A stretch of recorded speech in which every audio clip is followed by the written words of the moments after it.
Good afternoon. Hi, everybody. Hello, my friends. Hello, Facebook. Hello, LinkedIn, Matrix members, Matrix masters, the whole group. We're all in this together, aren't we? So it's Friday afternoon. It's approximately 2:50 my time. It is April 24th. And as I committed to doing, I'm here to share with you some aha moments today as we work through COVID together. I'm in here as a financial strategist and financial behaviorist. I spent the last 30 years of my life being an entrepreneur, 20 of those working with entrepreneurs, 10 of those working with entrepreneurs with numbers and finance, and then 6 of those working in the area of neuroeconomics and behavioral finance. So my aha moments stem from those 30 years.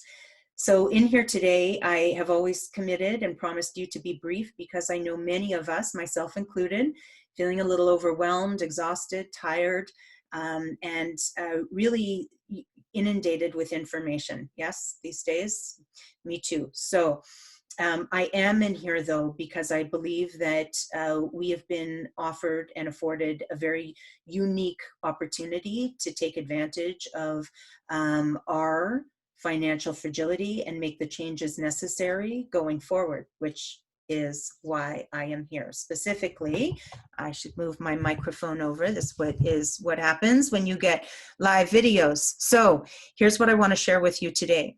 The aha moment is this. The aha moment is that the solution is never found at the level of the problem. And why I'm sharing that with you here today is because in the last 2 hours and 51 minutes, I've received 7 calls from entrepreneurs that are asking me to walk them through the bankruptcy process, the pros and cons, the consequences of it. And many of them are actually coming to this realization of, oh, you know, I thought I could just close the doors in my business and be absolved of the debt, of the liability. And now they're coming to realize the true definition of a promissory note, the true definition of liens against assets. But here's what I really want to share with you today. I'm not here as a trustee. I'm not here as a bankruptcy expert. What I want to share with you is that many of you right now are searching, are scrambling for solutions, and I'm not saying it's the wrong thing to do. Through the generosity of governments and banks, financial institutions, we have access to EI, CEBR, CEWS, all of these beautiful acronyms, but the Canadian Emergency Response Benefit, the Canadian Emergency Wage Subsidy, employment insurance. Our banks have come up with, our government now access through the banks. We've got the $40,000 that's accessible there. Yada, yada, yada, the list goes on. BDC has and EDC, tons of support. I digress. There's lots of support out there though. The challenge with this is that these solutions are short-term fixes. These solutions are band-aids. They are not addressing the root of the problem, and that was financial fragility to start with. COVID did not cause our financial vulnerability. It simply exposed it. That's it. So I would love, my hope is that through this, you get past the short-term solutions and you start to look at long-term solutions, actually addressing the root of the problem, not the effect of the problem. So the root of the problem, in my experience, my 20 years of experience in working with entrepreneurs, is that there's 3. One is that we went into business without a financially viable model to start. And I can tell you as a loans officer and director, my past with a hat, dispersing loans to business owners, getting started in business. Everyone does the business plan, but they hate doing the financial plan. The whole idea of cash flows and building forecasts and pro formas, there's such resistance to it. Many cases because people don't know how to build them. And when we are building them, we're building them for the express purpose, not to protect ourselves financially, but to go and get money. So problem number 1, easy fix, lots of solutions, reach out, lots of ways to build financially viable models. The second problem is in our mind.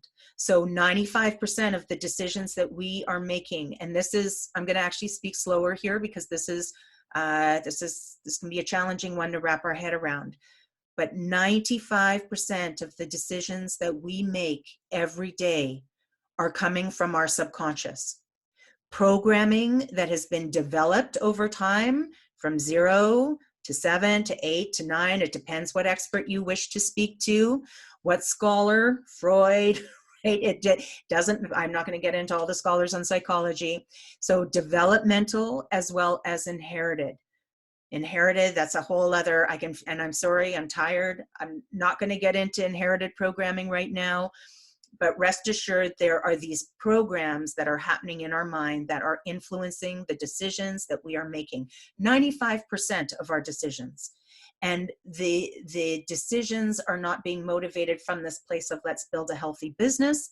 It's decisions that are coming from our subconscious that want to keep us in a state it is familiar with. So again, I'm trying to keep these aha moments really short. I could talk to you for hours on this, and actually I do speak to people for hours on this, but this is what I want you to know. So 2 reasons right now: we didn't have a financial model, and our head was preventing us from making decisions that put us in a place of financial strength and sustainability and success. And then the third reason, this is my soapbox, I'm getting out on it today because I just came from Twitter where I was looking at the responses and the venom being spewed and the aggressive feedback to and assumptions that people are making of long-term care facilities and amidst COVID, and how the assumption is that these care facilities wish to profit. They're choosing profit over health of their members. So I know nothing about what these care facilities are doing. What I am finding fascinating about the dialogue that I am seeing circulating is that it is amplifying, it is magnifying what I've been seeing for the last 20 years when we start talking about profiting in business. And before you start commenting on how dare I suggest that people profit, I am not suggesting that we profit at the expense or the cost of people, planet, purpose. I'm not suggesting that. What I am suggesting is that we build this quadruple bottom line where it is profit, it is people, it is purpose. I can tell you right now, though, that before COVID hit, who was at cost? Who was being compromised? It was the business owner, because the majority of businesses were not profiting. They might have 1, 2, 3, 4%, but then you add an owner salary into that, and there was no profit. So what happens is that the business owner is compromised. They're using their own debt. They're going into their savings. They're cashing in their RRSPs. They're putting liens against all their assets, including their property, to start a business, because we're not seeing past the level of the problem. So this is it. This is what I wanted to share with you. Aha moment number 1, the solution is never found at the level of the problem. You got to figure out why the problem happened in the first place. The problem happened in the first place, 1, because we weren't aware, we didn't have the tools, we didn't have the knowledge, the insight to build financially viable models. Our mind didn't allow for it. We continued to make decisions that put us in a financially vulnerable space. And we have a society where there is a stigma attached to profiting in business. Profit is greedy, it's opportunistic, it's capitalistic, it's bad.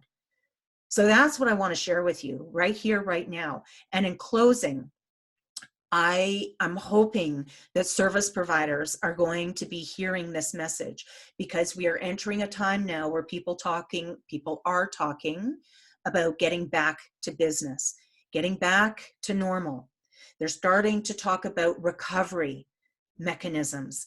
And I want to urge you, let's not jump back into business as it was, because business as usual was not healthy. We were financially vulnerable. These were not sustainable, scalable enterprises. And actually, take the word scalable out. I don't even care if they're scalable. They weren't sustainable. They couldn't sustain economic downturn because they weren't profitable. Profit is retained earnings. Profit is the safety net. So before we jump back into business as usual, let's actually start thinking about how do we create a financially viable model, one that actually profits. What's going on up here that we were accepting of this financial vulnerability to start with? And let's actually just start changing the dialogue around profit. It is not a dirty word. It is not a bad word. You have to be making money in business to be in business. And it is not top line revenue. It is bottom line profit. So thank you for listening. Thank you for engaging me while I'm on my soapbox here today. I hope you all have an amazing weekend. I hope it's a restful weekend. Stay safe, stay well, stay financially fierce. I'll see you again here very soon, I hope. Bye for now, everybody.